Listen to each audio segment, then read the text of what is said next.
In a world where uncertainty is the only constant, who are the people making the bold decisions to shape global markets? Welcome to Masters of Risk, the podcast that goes beyond headlines and dives deep into the minds of the leaders, visionaries, and strategists redefining how we think about risk. I'm Stewart Webster, your new host. Each month, we'll challenge assumptions, unpack complex systems, and explore the hidden forces driving credit, markets, energy, and beyond. From boardroom decisions to geopolitical shocks, this is where risk meets insight. Grab your front row seat and let's get started. Welcome to Masters of Risk, Season 4, Episode 1. Today on Masters of Risk, we're joined by Michelle Sartain, President of Marsh, to discuss the most pressing risks facing U.S. businesses as we move further into 2026. From persistent concerns about economic downturns to emerging challenges tied to artificial intelligence, misinformation, workforce well-being, and supply chain fragility, U.S. business leaders are navigating a rapidly evolving risk environment. As president of Marsh US and Canada, Michelle works closely with organizations confronting these uncertainties every day, helping leaders think about risk not just as a threat, but as something that can be anticipated, managed, and mitigated. In this episode, we explore how U.S. business leaders are prioritizing risk today, where organizations are most exposed, and what it will take to build resilience in an increasingly complex environment. Michelle, thank you for joining the podcast. Stewart, thank you for having me. I'm excited to be here. I'm excited as well, and let's just dive into it. One of the most anticipated annual reports for global corporations is the World Economic Forum's Executive Opinion Survey, which Marsh supports as a strategic partner. When you look at the survey results for the United States, what stood out most to you about U.S. business leaders and how they're prioritizing risk into 2026? That's a great question to start the conversation with. I think probably the thing that stands out most is just the level of system level fragility that business leaders are experiencing. The interconnected vulnerabilities that organizations face in today's environment really stands at the forefront. So when we talk about interconnected fragility, really what I'm talking about is the interplay between economic, social, operational, and political risks that really seem to come together. And what organizations have to face in reality is that each one of those system level fragilities impacts the others. So you could have a social event that leads to an economic event. You could have an operational event that leads to a supply chain risk. That's really what I mean by that interconnected risk. Absolutely. And when you started explaining that and articulating that thought, I started seeing the gears turning in my mind, right? And that's what it seems like, a well-oiled machine that's turning and the gears are turning, and that's the economy essentially, right? And these are all the different interconnected risks that you're talking about. One of the things I wanted to talk about, so from 2009 to 2020, the U.S. experienced its longest bull market in history, and that lasted about 11 years. But then that bull market was actually halted by the COVID shutdowns, but has since recovered since that period. And now U.S. markets are at an all-time high again. But now executives are concerned that we're at the later stage of the business cycle. So the economic downturn has ranked as the top risk for U.S. leaders for 3 consecutive years. What is driving this sustained concern? And do you think the U.S. business community is bracing for a legitimate slowdown? I think that the issue is that there's just so much economic uncertainty that people are probably a little bit surprised that we haven't already had an economic downturn. But what business leaders, I think, are really adept at understanding is that they really need to be able to manage their financial cycles. So business leaders are taking a lot of preemptive steps to make sure that they are putting themselves in the best economic position so that they can weather some of those external shocks that seem to be coming toward them, right? So whether it's a supply chain risk that could lead to an economic downturn within their organization, a human capital risk, as COVID illustrated, when our employees aren't able to work, it obviously can impact our businesses, or if it's a geopolitical risk, of which we've seen many different shocks to the system, all of which could potentially have an impact on our economy or on a business's performance. Absolutely. And as you mentioned, it seems like we're almost due for a slowdown, right? I started my career in 2009, and there was almost, 12 to 13 years of no recession, right? So as a millennial professional, I've never seen a recession until 2020. And that's kind of like what you're mentioning here. Another thing I saw from the survey results is a decline in health and well-being ranking high for US leaders. What factors are contributing to this concern, and why is it becoming such a strong business and operational risk? Well, again, COVID really highlighted for business leaders just how important the health and well-being of their people are. And there has been the sense that there's just been declining personal health and well-being within the United States, whether that's a combination of personal issues or interconnected issues, things like chronic health issues, right? We hear constantly about just the declining health of the overall population, whether it is the issue of mental health, right? An issue that became very prevalent during COVID. And then also just the inequity that it relates to ability to access necessary healthcare. All of those things have led to significant challenges in terms of making sure that you have a healthy and stable workforce. Because if your people can't come in, if there's a lot of absenteeism, inability to work, high levels of turnover, all of those can have dramatic impacts on an organization's ability to continue to grow and prosper. Absolutely. And you're right. The health concerns that can, slow down the business. They can also slow down the economy as well. I've seen many economists relate our future GDP growth to the health outcomes of our citizens. Absolutely. Now, I kind of want to take a shift to media. Not that long ago, most information passed through a few trusted sources, whether it was newspapers or TV, for example. But today, social media has decentralized that process, and that change has kind of opened the door for misinformation to spread faster than ever. So we've handed everyone a megaphone, but we didn't hand out a rule book to go along with that megaphone. So now we're seeing misinformation and disinformation being recognized as a top risk for the first time. So how are US companies preparing for the reputational risk, operational risk, and societal implications of an increasingly distorted information environment? I mean, this is such a hot area to think about and discuss. I mean, you mentioned that we gave people the tools, but we didn't give them the rule book. I don't know if we had given them a rule book, if they would be following it anyway. But really what we have, right, is we just have an information superhighway that is at the fingertips of anybody who chooses to engage in it. So the issue of misinformation and disinformation is an issue at the forefront for many executives and obviously vastly important to the U.S. economy. We definitely seem to live in a post-truth world where people's access to information and reliable information is definitely harder to come by. The ability for there to be false claims about an organization's products, right, whether the efficacy or the harm caused by them, it's really very, very challenging for executives to get out in front of those types of situations. But that's why it's all the more necessary that they stand up cross-functional teams that include their communications team, their technology team, their cybersecurity team, obviously their executives. Everybody needs to be on the forefront of managing what they see in the external environment so that they can make sure that they can respond to any misinformation that could potentially harm their business. It's also important to remember that misinformation can also have an impact on a company's supply chain. So it's not just that the information gets out there and it can cause harm to the trust that the public has in a product, but it can also just impact the way that they have disruption in their procurement and ability to get what they need out of their supply chain. Leaders need to just recognize that this is almost part of working and living in the world now. And so making sure that they have a plan and that they have this cross-functional team that's ready and able to respond is vitally important. They need to make sure that their communications teams are constantly evaluating what's going on and what's being said in the external environment. And the first viewpoint some of this can come from is actually from employees, right? Employees, you've got tens of thousands of employees who are out in the world. So their ability to recognize misinformation and bring it back to an organization is oftentimes the best first line of defense. I like the phrase you used, information superhighway.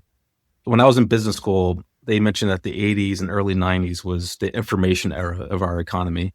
But then we went to the big data era. And then now it seems like big data is antiquated. Now we're talking about artificial intelligence and AI. And now it seems like we're really in this era of information the information superhighway, like you mentioned. Mhm. And it seems like 2025 was the year of artificial intelligence application. It seemed like it appeared briefly in 2024, but 2025 was really the year of AI adoption for the public. And Mhm. it seems like you can't go anywhere without hearing the word AI or artificial intelligence. People are always mentioning it.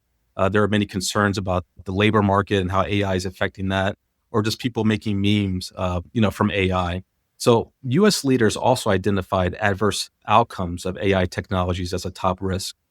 What types of AI related exposures, biases, perhaps system failures, cyber amplification, regulatory uncertainty? What types of risk are you seeing most frequently in this space?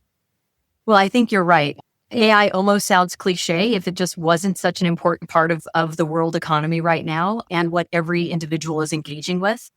It's important to remember that right now, as we sit here, AI in and of itself isn't a new risk, but it is an amplifier of existing risks.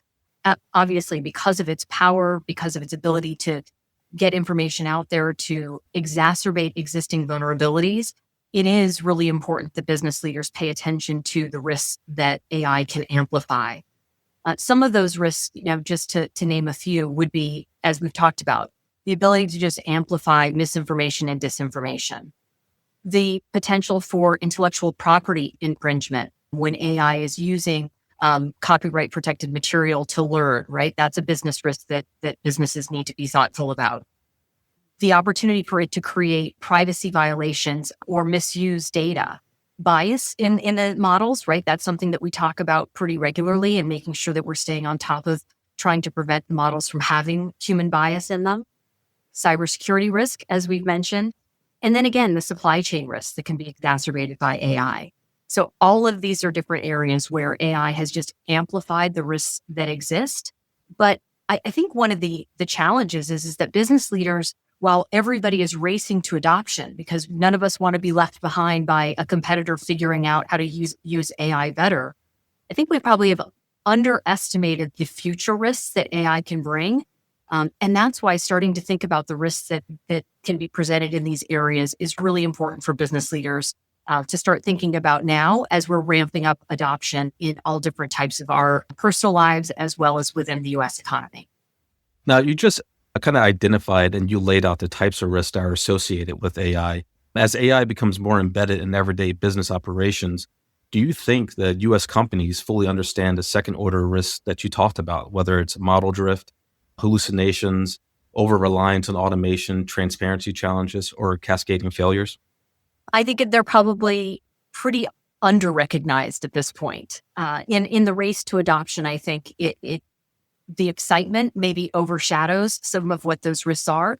And it's really hard to foresee those risks because business models are changing daily as we speak. And so to understand how that change in the business model will lead to a future risk, it's really hard to do in real time. But it is really important that people stop and think about the risks that new AI models, the way that we're adopting AI and building it into our business workflows presents new risks to organizations.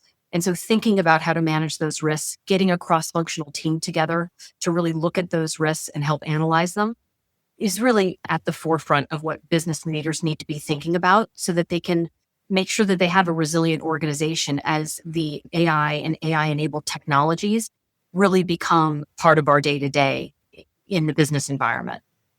I really enjoy your perspective because I'm really seeing the enterprise risk management component of an organization, right? So how we look top down and the inner workings of corporations and identifying this risk and how they affect the different departments. What I'm hearing from you is that we're no longer siloed, right? We're no longer siloed as a global economy, but then also our corporations are humongous, they're massive. And you're giving us that insight of how these, the inner workings behind these organizations and the mechanics of organizations. Here's a topic that's a lot of people don't like to hear, and that's supply chain disruption. Supply chain disruptions are becoming increasingly prevalent in the global market. Because of the Russia-Ukraine war, we're seeing a disruption in energy, grain, and fertilizer. In 2021, a single ship blocked the Suez Canal for 6 days, which blocked 12% of global trade. And COVID caused a semiconductor shortage in 2020, which crippled the US auto industry. And that's just naming a few. there are many more that we could list over the past decade or so. Disruptions to a systemically important supply chain is one of the major risks cited by U.S. executives. Which supply chains are considered systemically important today, and why are they now viewed as more fragile? Oh, such a good question. I think before AI was the overused term, I think supply chain was probably the overused term. The areas when we think about supply chain that are most critical are information and communication technology as a primary one, defense, which is what we saw around semiconductors and semiconductor shortages, obviously food, which we saw disruption with the Russia-Ukraine war, clean energy, as well as rare earth minerals, right? Essential minerals for basically everything that we build in the world today needs these rare earth minerals. Those are kind of the key areas when we think about supply chain and supply chain disruption. And, one of the big issues that was really brought to life by COVID was just how fragile and interconnected our supply chains are, and whether it is a physical event, right? Like a ship blocking the Suez Canal, or it's a geopolitical event like the Russia-Ukraine war, a cyber event, a climate event impacting a specific location where a key element is manufactured, or workforce shortages causing an inability for a manufacturing system to work. All of those are things that can impact the supply chains that the world relies on. Give you another example, because we talk a lot about COVID as being a risk, right? And people are like, well, it's unlikely that there's going to be another pandemic anytime soon, which I think we're all very hopeful about. But in 2023, there was a Hurricane Helene, which caused flooding and temporarily closed a major IV fluid manufacturing facility in North Carolina. That one facility supplied 60% of the U.S. IV bags, creating a nationwide shortage that then forced hospitals to have to make decisions about which surgeries to have and whether they should go ahead and postpone elective surgeries. So something as localized as a hurricane hitting North Carolina can still have a pretty significant impact on a supply chain. So it's really important that organizations and businesses think about what is their supply chain, and not just understanding their first and second tier suppliers, but the suppliers of their suppliers. And having transparency into that supply chain is absolutely crucial.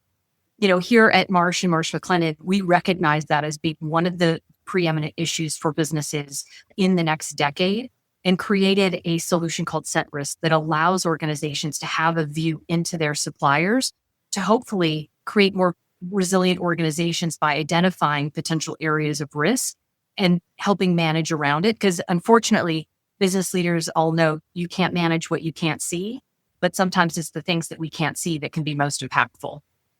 Again, as you articulate your thoughts, I'm seeing this web of interconnectivity, right? One of the things you mentioned was food and agriculture. And what came to mind when you mentioned that, I was recently at a conference in Canada, and it was an energy conference, and they were talking about shortages. And there was a water scientist who talked about a shortage of water. And she was saying that Canada is one of the only developed nations in the world that has enough water to supply its future or meet its future agricultural demands. So there's a ton of different risks that we're talking about here. And it seems like these risks they're ever changing, or they could be volatile. And looking at the US risk rankings from 2023 to 2024 and 2025, the priorities shift significantly year to year. So what does this volatility tell us about how the US risk landscape is evolving? Well, Stewart, first I want to recommend that image of that web and the interconnectivity of the risks. The World Economic Forum Global Risk Report shows a really good web of exactly how these risks are tied together. And I really do think that that's part of the point. Any one thing can cause a chain reaction into all of these other areas. But to your question, you're absolutely right. The risks change over time, and business leaders' perceptions of those risks change because the world has just become increasingly unpredictable. And so as the landscape evolves, the people's perception of risk also evolves. That year-to-year fluctuation of risk means that business executives need to remain agile and continue to reevaluate the risks that could potentially impact their people or their company. As you pointed out, there is no one risk that will dominate the next number of years. And so instead, organizations need to prepare for a broad spectrum of risks. And they need to be able to pivot when one risk either triggers another or becomes more systematically important to their organization or to the economy around them. So at the end of the day, really what I'm saying here is businesses need to figure out how to establish a framework that creates resilience, because you cannot plan for just one potential risk to be the one that you're going to respond to. You need to be able to have an organization that can respond to a multitude of risks and risks that then cause secondary risks to rise to the forefront. So perhaps the most integral part or integral component of the insurance business, Marsh is the largest insurance brokerage in the world. Perhaps the most integral component of that is preparing for uncertainty. And of course, this is a critical objective for many chief risk professionals I speak to on a daily basis. So I like to say we're certainly preparing for uncertainty. Across these top U.S. risks, you talked about economic downturns, health declines, misinformation, AI failures, and supply chain fragility. Where do you see companies most prepared, and where do you see the biggest gaps? I think companies are most prepared when it comes to managing financial downside, right? There are many different levers that executives are familiar with that they can use to manage underlying financial risk. So I would say that's probably the area that businesses are most adept at managing. I think the areas that people are least adept or prepared for would be those new and emerging risks. So the issue that we talked about around misinformation, AI failures, right? We don't know exactly how we're going to be using them in our businesses, let alone how we're going to mitigate any risks when we are using them and the failures that might result from that. And then, as we were just talking about, right, the really fragile supply chains that businesses operate within. I think those are the areas where most companies need to spend time thinking about how they create that multidisciplinary resilience within their business. Because as we've discussed, right, this interconnected web means that a failure in one could really cause a ripple effect and cause multiple different system failures that organizations need to be able to be prepared to respond to.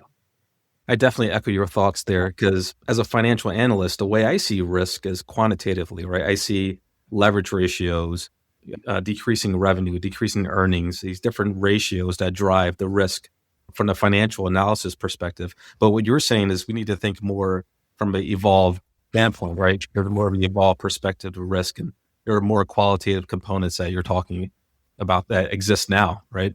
So I guess when you look at all of these risks we spoke about today, as an S&P 500 company executive and president of a $90 billion business, what keeps you up at night as you think about the next year? Where do you believe U.S. business leaders are still underestimating the speed or scale of change? Well, I think you touched on it in your question, right? The first part is the pace of technological transformation. Day by day, we are learning new capabilities that these new technologies can enable us with. And while AI, offers a tremendous amount of opportunity, it definitely also has some risks that we need to think about how we're best going to manage. The second would be the risk around misinformation. Every year, this risk seems to be amplified, and I see no slowing down in that risk. So increasingly, misinformation can impact consumer behavior, employee engagement, and even regulatory environment, creating a complex web of challenges that organizations have to navigate. The third would be a decline in employee health and well-being. And again, that's not just a human resources issue, but it's a critical operational risk for most companies. The interconnected factors driving this decline, from mental health to chronic conditions to workforce burnout, really are accelerating and directly affecting productivity, talent retention, costs, and operational risk. So all of those can be a drag on performance. And then finally, supply chain fragility remains a persistent vulnerability. While many companies have taken steps to build resilience into their supply chain, the scale of global disruptions and geopolitical tensions means that supply chain risks are evolving rapidly and require continuous adaptive strategies to remain on top of them. So those are the four things that keep me up at night. I'm sure that they keep many executives up at night, but I do believe that with the right team of people around you, having a good framework and thinking about resilience, there's going to be a lot of great human ingenuity that will help companies weather some of these storms. That was Michelle Sartain, president of Marsh US and Canada, offering a clear and grounded perspective on the risks shaping the US business environment as we move further into 2026. What stands out from this conversation is just how interconnected today's risks have become. Economic uncertainty, workforce health, artificial intelligence, misinformation, and supply chains are no longer isolated challenges. They interact, amplify one another, and require leaders to think more holistically about resilience. Michelle's insights remind us that managing risk today isn't about predicting the next crisis perfectly. It's about building organizations that can absorb shocks, adapt quickly, and make informed decisions in the face of uncertainty. If you enjoyed this episode, don't forget to like, share, and leave a review. Thanks for listening to Masters of Risk. I'm Stewart Webster, and we'll see you next time.